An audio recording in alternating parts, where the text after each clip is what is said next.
So this is the sound of now we're ready to begin. Everyone's comfortable? Okay, so let's start. So today we have just a few news to share with you. And then we actually have 4 talks that will go on stage. I will present the speakers in a minute. And then we'll have a panel debate at the end.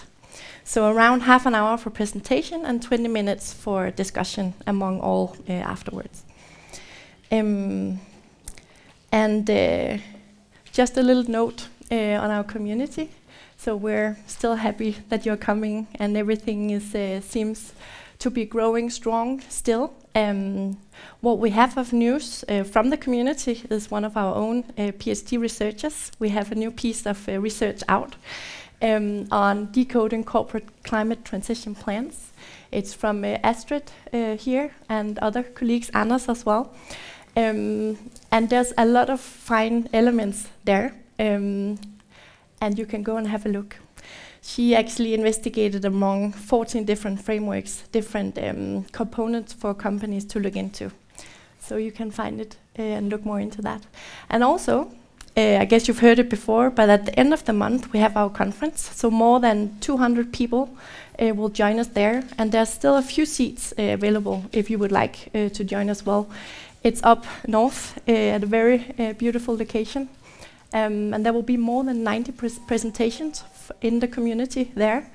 And we'll have some hands-on workshops and so forth. But today, the topic is policy making in absolute terms. So what does it actually mean? How can research best support planetary policies? And we have Christian Poll joining us today. We have Anders Bjørn. And then we have Daniela Picasso, and then we have Sarah Pires. And normally I also present this, but maybe you can just reflect a little bit on, so where do you think policy making is important? In which of the pillars you think they belong? In systemic modeling, or in the systematic engineering, or in the strategic implementation? Or maybe equally spread among all 3? So maybe we'll hear a little bit on that as we go. But to set the stage, I would like to invite Christian Poll. So he's a sustainability advisor here from DTU. So he will frame the talks today. So give him a big hand.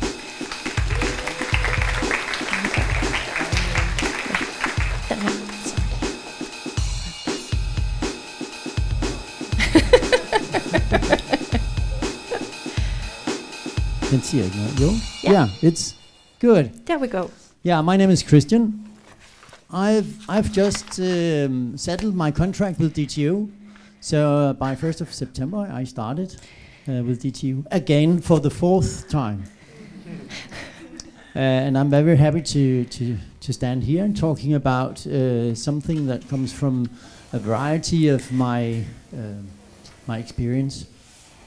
I was member of the Danish Parliament for 4 years, from 2015 to 2019. And on that background, I'll speak a little bit about what I experienced from lobbying activities of all kinds. I will actually simply set the frame with a few examples, because being a politician, you get a lot of attention from all kinds of stakeholders. And most of them are stakeholders with a direct economic incentive to contact you. And only I thought about, I think I can count 3 times over 4 years. I talked to researchers directly coming to me with new knowledge or some kind of aspect I could think about. 3 times. And that's not enough in my point of view. But of course there are many ways that we can interfere as researchers with policy development, and I'll come around some of them. My first example is, this is a scientific article, the ones that you write or will start writing a bit later. It's about it's very small. but it's not the key point. Well, I framed it so you can see it, hopefully. It's about that methane is emitting from closed wells in the North Sea, and there may be an impact, a climate impact from that. This scientific article was taken up in a Danish news media called Energy Watch, and they wrote a Danish article where you can find the numbers here. Again, 17,000 tons, between 3 and 17,000 tons of methane. And from that article, I, as a politician, got interested. So as a politician, I don't see the research articles, but I follow media, press activities, and Energy Watch was one of them. So what I did is what politicians in Denmark can do and do every day. I filed a question for the minister. And a question could look like this. I'm sorry, in Danish. None of the Danish parliament text is translated, so all the parliamentary documents are in Danish only.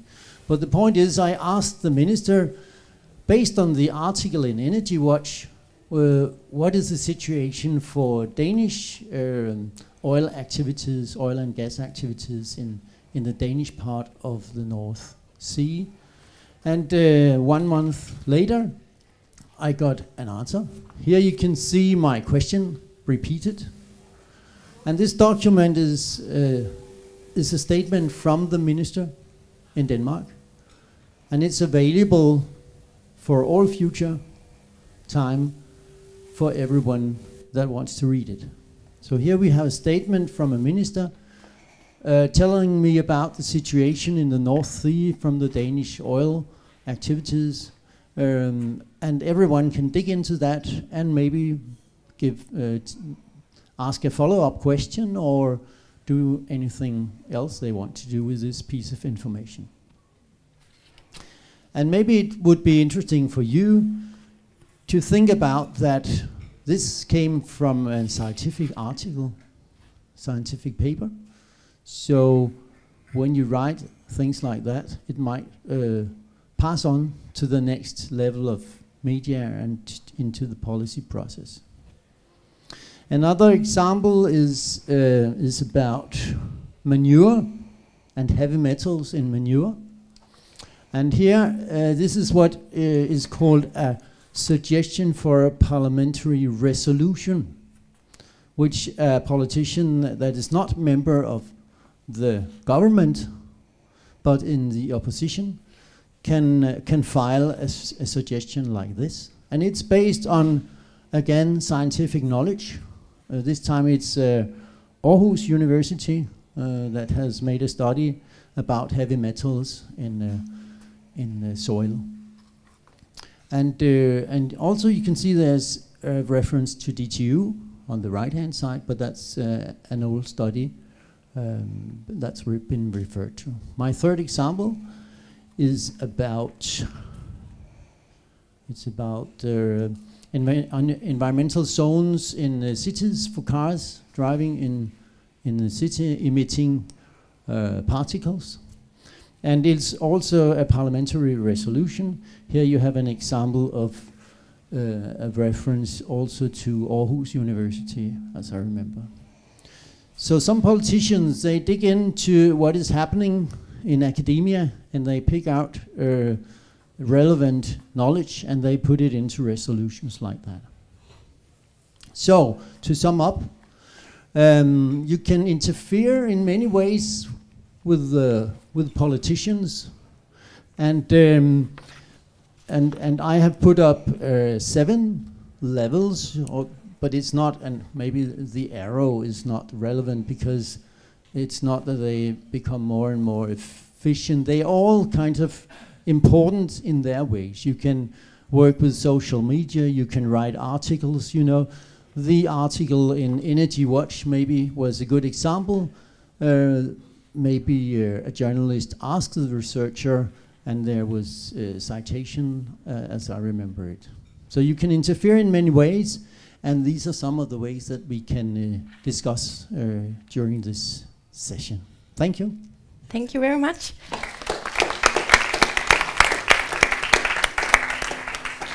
Great. Thank you very much, Christian. And to keep the time, we'll just give Anders Bjørn a big hand. Welcome. The stage is yours. Thank you, Christine. Yes, so I'm a researcher at the QSA section of DTU Sustain, working in general with the life cycle assessment method, which is a way we use to quantify environmental impacts of products and technologies and other systems that you can think of.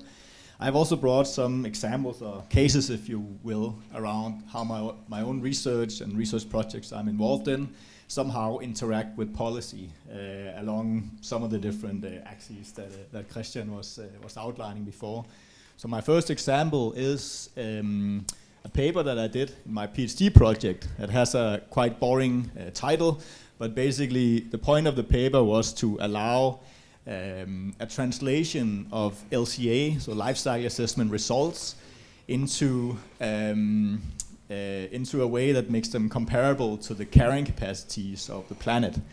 So we developed these normalization references. So we could, for example, say that, well, if a product or technology, if you find with your LCA that it emits around 4 tons of CO2 equivalents, well, that would actually then be equivalent to around 4 person years of climate change carrying capacity, if we consider the 2-degree warming limit, the reference for our carrying capacity. So in other words, if you have a product or a technology that emits 4 tons, it's the same as what 4 people could be allowed to emit in an entire year if we are to stay within the climate change carrying capacity or the 2-degree limit. And this is just for climate change, but with Michael Hauschild, as you see, the co-author, we did it for basically all the common environmental impact categories in LCA.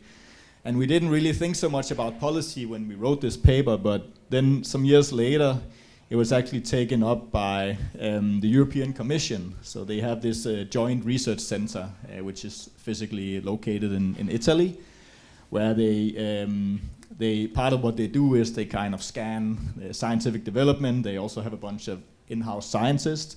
And then they took our work from 2015 and built on it and improved some of the modeling, made more impact categories operational within the method. And so now it's embedded in some different tools and frameworks within the European Commission, including this online kind of country level environmental footprint, where you can see everything is put into context of planetary boundaries. So this is for Denmark specifically. And what you see, of course, it doesn't work because it's a laser, but what you see, all the columns, they represent individual environmental problems, so climate change, ecotoxicity, etc. And then everything, so this is from total consumption of products in Denmark. You see them benchmarked against these equal per capita carrying capacities. So I think that's a quite neat example of how something you do as a researcher at DTU can actually end up being taken up by political organizations or, regulators in this case, such as the Joint Research Center. The second case is a project that occurred actually this spring. So the Danish climate think tank, Concito, they have a project called From Planetary Boundaries to Planetary Politics. I think we stole a little bit of their rhetorics actually for this session as well. But they realized after they got the money from this project that actually some of the things they wanted to do within the project, they needed some help from people like us at DTU.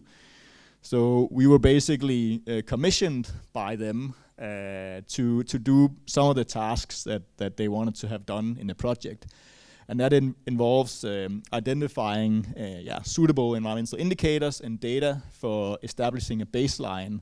So where is Denmark today compared to the planetary boundary framework? and then also use allocation principles to calculate potential impact reduction targets for Denmark. Where should Denmark aim to be in the future? And this is both considering what takes place inside the Danish territory, but also considering what is happening abroad due to things that are consumed in Denmark.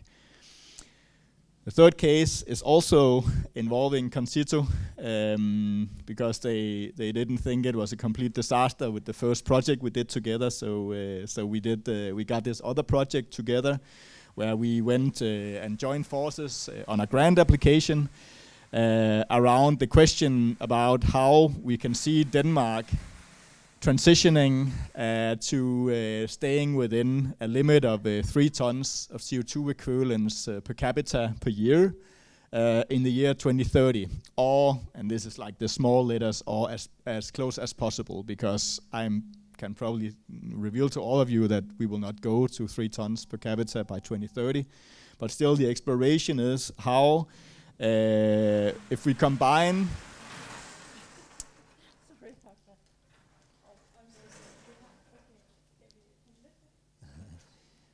okay, nice. Then you get some exercise as well. Yes. If we combine some different visions about what a future good life could look like, that involves different consumption patterns than what is the mainstream today. If we combine these visions that will be taken from workshops with quantifications from DTU around, okay, what will then be the actual climate footprint of these different types of consumption patterns. And also considering, well, in 2030 and 2035, 2040, the technologies that will produce these products will hopefully also gradually improve. So each product will emit a little bit less greenhouse gases every year you go into the future. Considering these two things together, how close do we go to those the magical 3 tons that are in the title of the project? And I was even, I know it's kind of small, but this is me standing in a field of flowers. And I think and that's an article published in the Danish newspaper Information. And actually, I was for an hour and a half chased around by a photographer in different parts of Valbyparken, and he took like 500 shots of me. And this is the one that ended up there. But this is just to say that I think because this project was done together with a very visible think tank, it also got a lot of media coverage, even before the project started, because they put out a press release. So that's a way to also increase your visibility as a DTU researcher, to kind of join forces with actors that are used to speaking to policymakers, such as a green think tank. That's it. I know you're getting anxious, but I'm also done now, so thank you very much.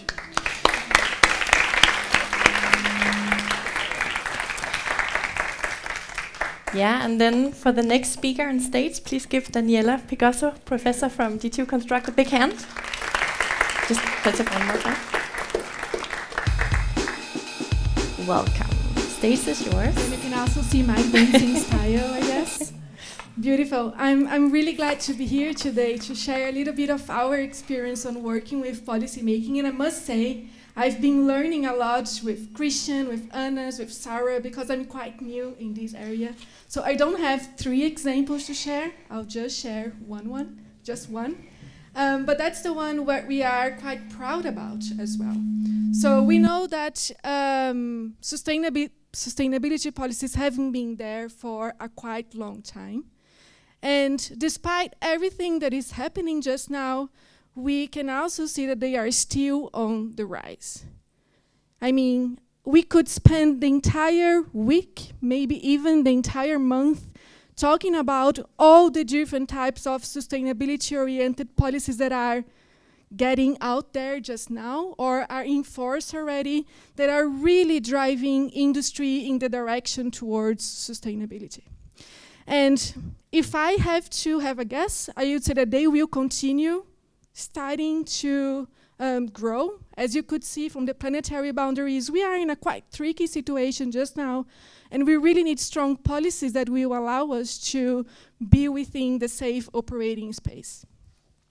But then a question that we were asking is that really enough to have all of those policies out there? And the answer is a really big no. What we see from our research is that despite of all of the good intentions that we have when we put up those sustainability policies, about 47% of all of their potential benefits are never, ever achieved.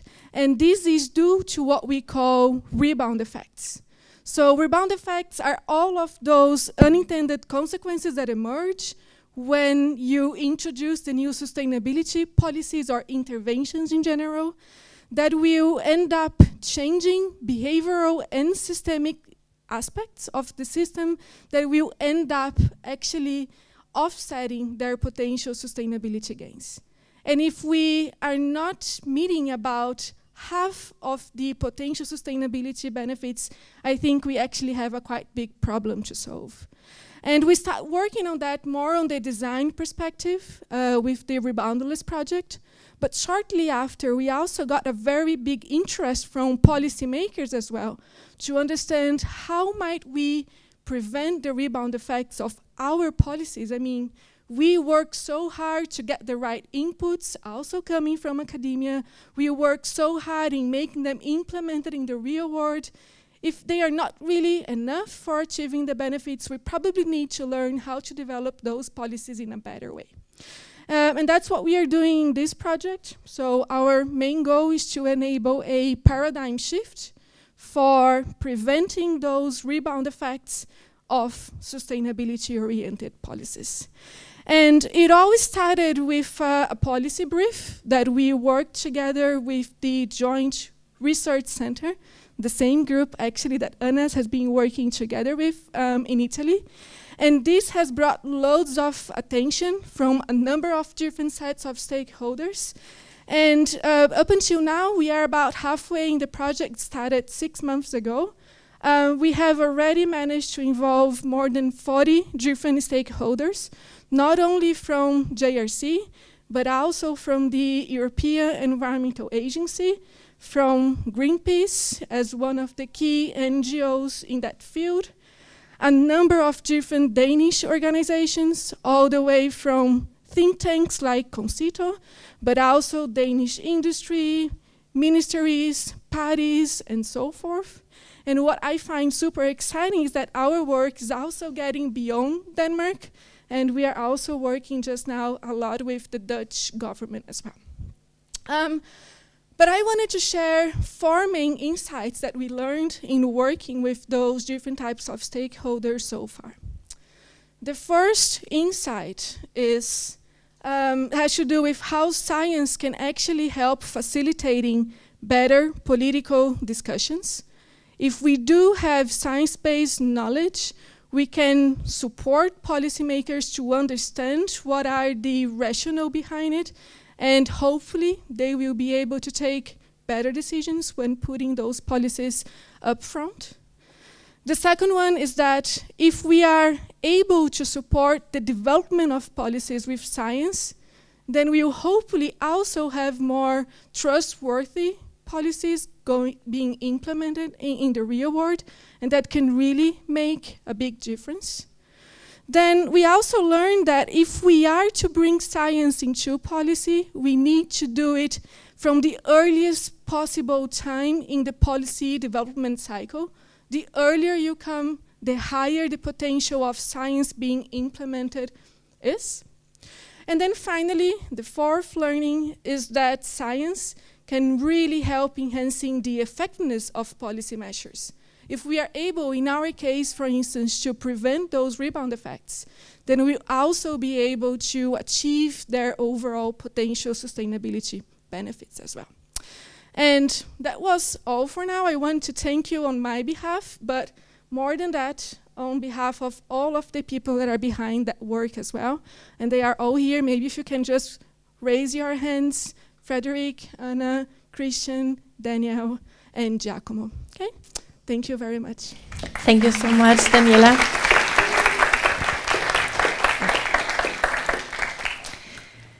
And you get the mic here. So next on stage is Sarah Perez, so a senior researcher from DTU Food. So please give her one more big hand. The stage is yours. Thank you so much. So I'm also super happy to be here with you, and I'm going to bring the discussion now to more of our field of health impact assessment. And because of the music. You were enjoying the soundtrack. So I'm going to also bring the discussion to a specific field, which is food, and we're also at the food building here today. I'm going to share some of the examples of our work in the group with health impact assessment to support policies around food and also bridging with sustainability.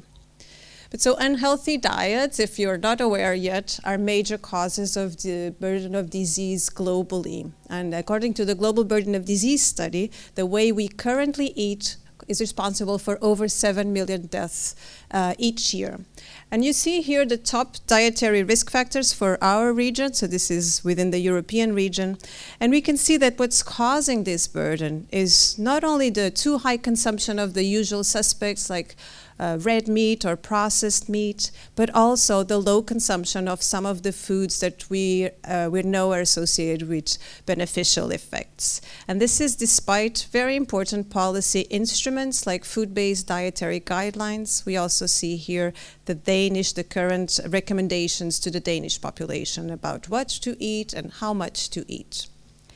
At the same time, diets also need to be safe, and foodborne diseases, so diseases caused by chemicals in our foods or by pathogens, also cause a high burden of disease. And these are estimates by the WHO, where we estimate 1 in 10 people each year get sick due to some kind of food safety hazard. And this is also a work we're involved with. And you can see that in this case, the European region where we are seems to do much better in terms of burden. But if I zoom into the orange part of the graph there, that shows the burden associated with 4 heavy metals, and Christian also mentioned heavy metals, we see that the burden across regions is actually quite comparable. So again, here it's also a concern in our countries, like the other ones, but more of a concern. And I can also share that the foods through which we're exposed to these heavy metals are also the ones that we're encouraging consumers to eat more of, because they're associated with beneficial health effects in terms of nutrition. So for example, we might have inorganic arsenic in grains and beans, and lead in vegetables and fruits, or methyl mercury in fish. So here we already see a risk-benefit dilemma to address within policy making. And if we're adding to this the environmental impacts of our food systems, and these are just some figures from greenhouse gas emissions from the major food systems, so food systems are responsible for 30% of overall greenhouse gas emissions, then we add another dilemma, another dimension to this complex issue. So how can we provide evidence for policy making that tries to assess the impact of one or more of each of these benefits and is able to measure trade-offs? These are some of the questions that we're addressing in our group, and I'll just show you some of the examples of our multi-model approach to answer these questions. So for example, in a recent study published and led by Sayatan Sengupta from our group, we estimated the burden of dietary risk factors, so the healthy diets, not only for the Danish population as a whole, but trying to identify if some subgroups of the population have a higher burden and why. And so we did estimate that individuals that have similar dietary patterns, but also other similarities, for example, education, lifestyle, employment, other socioeconomic factors, have a higher burden. So we believe that this is useful to inform more targeted prevention strategies in terms of healthy diets. In another example, we ranked food safety risks, again estimating burden of disease for Denmark. And with this information, we can provide evidence for our policymakers, in our case, food authorities, to prioritize food safety interventions to the top risk factors. And then they could focus on the food systems that are responsible for this burden. These 2 examples are conducted under our contractual advisory work with the food authorities. Another example, then we try to understand why, if we know what a healthy diet looks like, if we have instruments, why are these not effective yet? What can we assess to understand what's the dynamic here? So in a study led by Constanza Di Matteo from our group, she developed an approach that is able to estimate the health impact, in this case of increasing consumption of lentils, but also understand the economic impacts and trade-offs and what would be an intervention that could be acceptable by consumers. So for example, here she understood that an increase of 30% would not be socially acceptable unless it would be compensated by subsidies or other taxations. So she could assess the impact of this. And in another example, to bridge to absolute sustainability in a project that was started recently, Robin, also from our group, is exploring pathways towards absolute sustainability of food pathways by trying to understand what are the optimal dietary patterns, so in our diets, but also the food systems, taking into account a local perspective, and then ideally identify how can our diets be absolute sustainable. So just to sum up, our research is there to provide evidence for policymaking. So we believe that we can help policymakers identify priorities in foods, in the food system world, public health, food safety as well. And then we also can help them understand how to intervene, where to intervene, so which foods, which populations, and then also measure the effect of different intervention strategies. But if I go back to Christian's path here, so the arrow or the different steps, I believe that we're doing very well in the first 3 ones. So we're publishing our work, we're providing advice, but maybe we need some help and could do better in the last 3 steps. Great. Thank you. Give her a big hand. Thank you so much, Sarah. Thank you. So what we have coming up now is the panel discussion with all 4. So I have a start question, and then you can all think about questions, and I will pass around the mic. And for everyone online, you can also write it in the chat, and I will have a look there. So I think the first question. So now we've heard all of you describe a little bit about policy work that you're doing in research, but just if you should, in very short, describe in brief terms what is the link between research and policy making. I will just pass it around and we'll warm up with that question. Just start from here, is that okay? So Daniela? Yeah, I guess that as probably the new kid on the block, what I found really interesting is that policymakers, for me, always look like something really far away that we wouldn't really have an influence.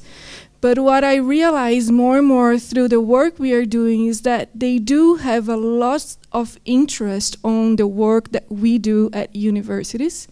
Many times it's difficult for them to get into the scientific language and all of the details of it. But I think that the more we manage to learn how to translate the findings on what matters for them, the higher will be the uptake of what we do at university for policymaking as well.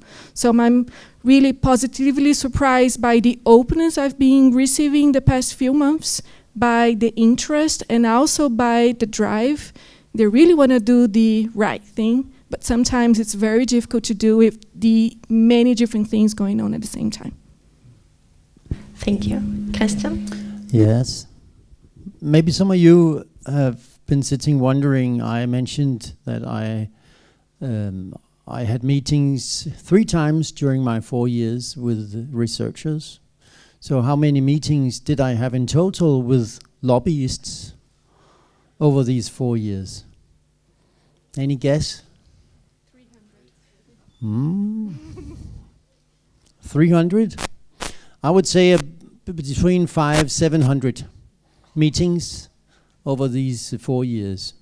So it's a very low degree of research input I got if I didn't get out to find it myself, which of course I did a lot because of my education as a master in engineering. But most politicians don't have that knowledge to where to find it. And so the first part of your work, the work that you are educated to do, writing scientific papers, that's the first step only to make it live. It's like when you get your driving license, you'll just start driving there and learn how to drive thoroughly. And so you could say, to me it's very important that academia in general comes much more forward with all the points that is coming up from research. That would make, as Daniela mentioned, that would make legislation much better. Great. Anders? Thank you, Christian and Christine. Yeah. Well, my take on this question is that so increasingly universities are funded by private grants and less by public funding, directly on the finance law.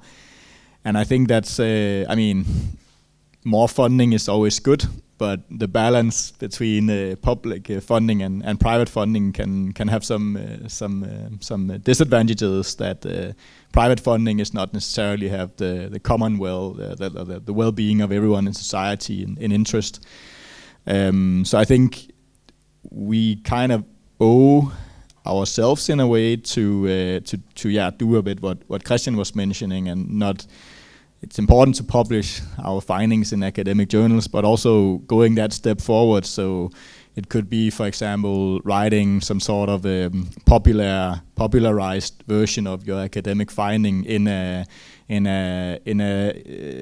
media, specific media like the Energy Watch you were pointing to. That's something I've done myself as well. We have Altinget, for example, which is a Danish media that apparently everyone on Christiansborg reads.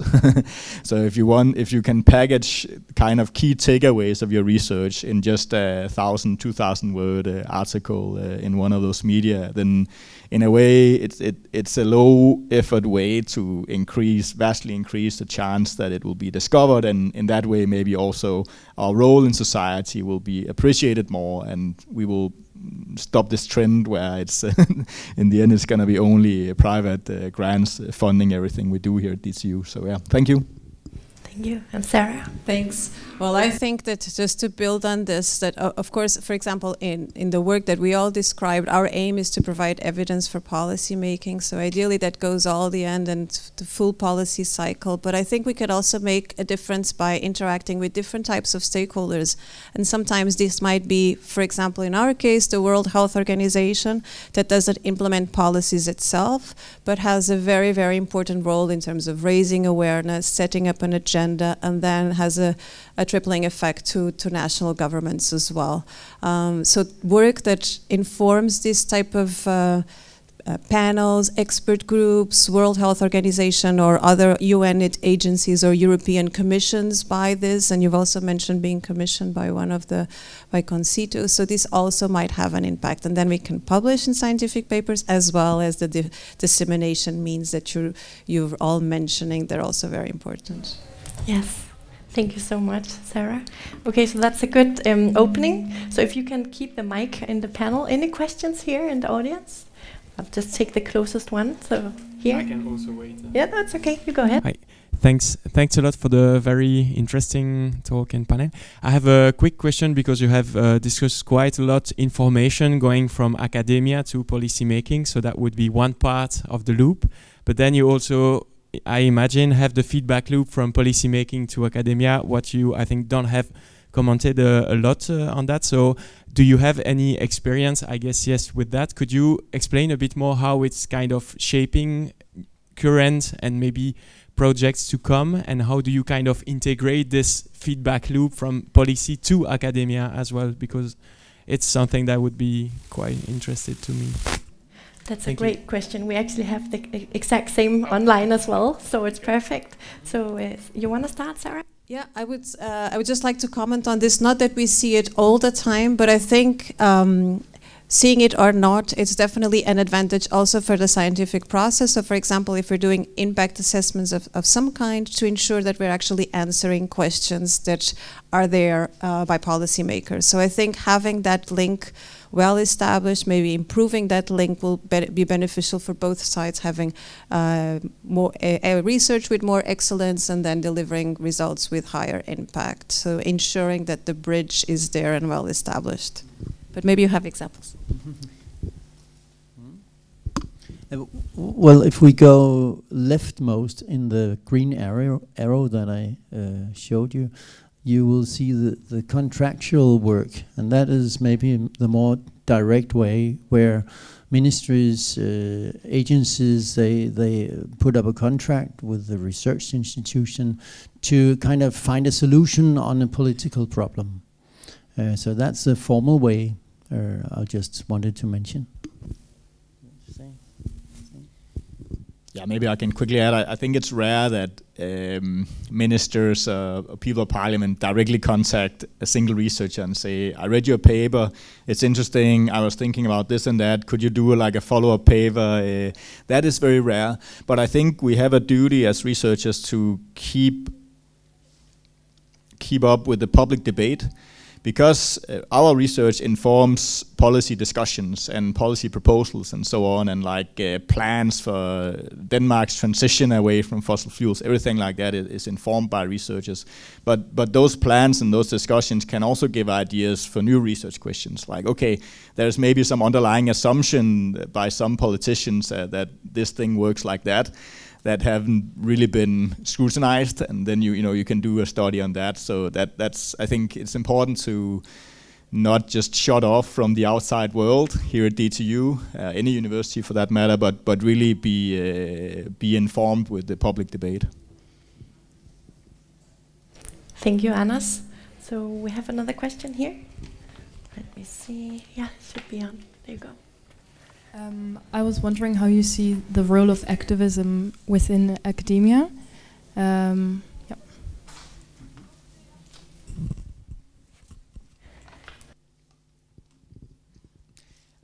I'm sometimes asked by activist groups if I want to sign a letter or appear in a video or something like that, to somehow show affiliation with a specific activist group, and I usually say no. And that's just because I think that I can better act in the public debate by only having the scientist hat on. But I know that I know I have colleagues that I deeply respect that can manage this juggling between being a scientist sometimes and an activist other times. So I think it depends a little bit on your personal style, your personal preference as a researcher, if you're wearing one hat only or sometimes two. And then if you are juggling between those two hats, you need to be extremely clear every time you appear in media what hat you are wearing at the current moment. Yeah. Thank you, Anders. You want to add, Christian? Yeah, exactly. It's very important to know where you speak from when you're an activist. Looking at activism, I think that is very inspiring and crucial to our society, that we have activism, because there's a special energy, there's a special power, saying that there are citizens here that has a cause and something is important, and then that energy can be taken up by politicians and researchers and industry and everyone, simply to make things happen in the practical life, for example in industry innovation or in new legislation that can be adjusted based on that. So thank you for all the activism. Daniela? And maybe to build upon that, earlier this year I attended a conference called the Degrowth Conference in Oslo. And I think that coming from an engineering background, we usually don't have that many researchers that are activists at the same time. But at that conference, it was really an eye-opener, because most of the researchers there were activists at the same time. And more than that, it was a conference not only for researchers, but also for activists. And I think it brings a whole new dynamics to the conference, a whole new type of discussions, and so on and so forth. That was refreshing to see and quite new to me as well. Thank you. One more comment from you, Christian? Yeah, maybe just to mention, I have been invited several times, for example, Klimapåmindelsen, which is every Thursday morning before the parliament in Denmark. They invited me twice to tell about the planetary boundaries and other stuff that is important. And I think that's another very good trend in activism, to invite people in to tell about knowledge. That's very important, to say yes to things like that. Definitely. Thank you. Do we have any more questions here? Yeah. Can you please pass the mic up there?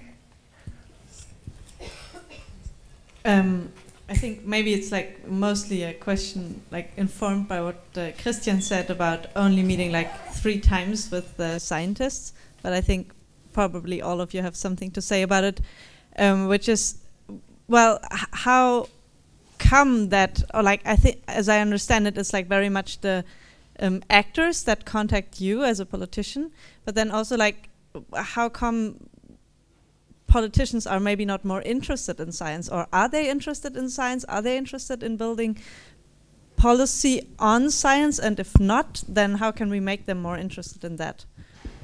I think that's a very relevant question these days, so thank you for posing that. Just pass down the mic, I will take care of it. Should I start? Some of it comes from that, we scientists are not very good at explaining the key points of our research results. So we often tend to have the approach that, oh yeah, I will send you the last paper I got published, and then you can just make that into policy. But there are like 10 steps from that to that. Because a politician is, might not be very well educated, so just reading a scientific paper is almost impossible. And then they need to see the context. They need to understand that this new knowledge will fit into solving parts of this problem and also relate to that problem. But something bigger is going on in the politician's life right now within another subject, so you also need to have the timing. So there are many reasons why it's not that we have this direct link that we should have from science to legislation. Daniela? If I may add to that, something that we learned in the projects that many times it's not about the policymakers themselves, but about the policy advisors.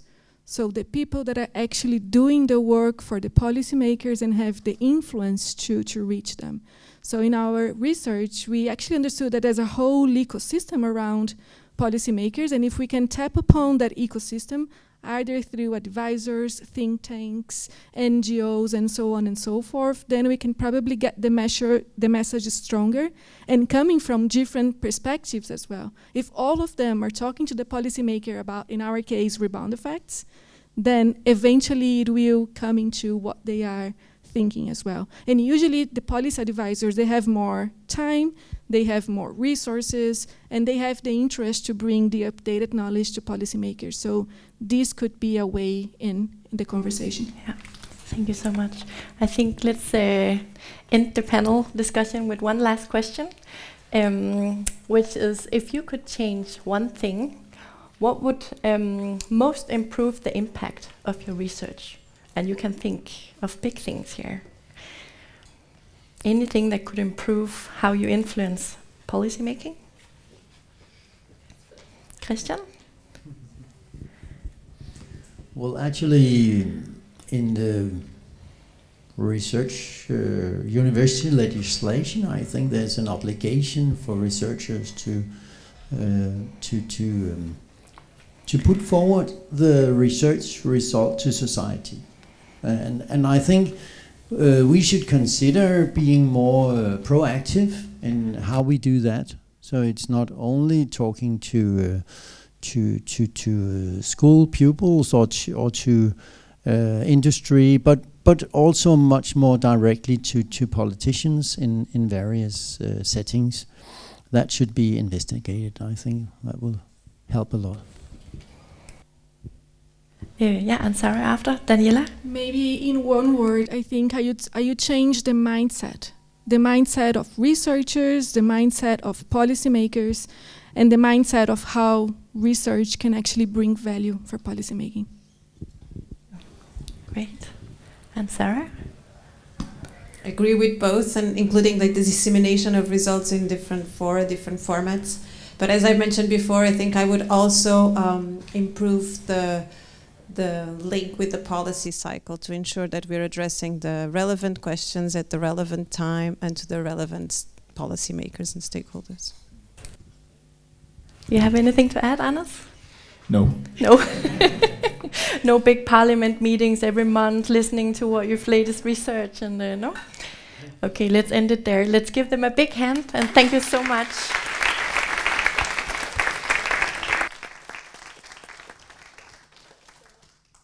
I just have a few slides to share, and then I hope I'll see you again soon. So we have another lunch seminar coming up in October, November, and December. So keep an eye out for that. And the next one is on circularity readiness as a pathway for absolute sustainability.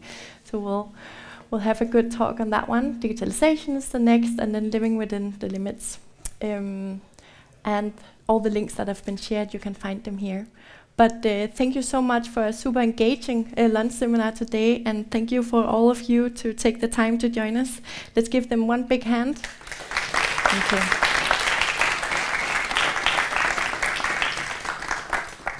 Great, and you can network, discuss, come and talk to us, and yeah.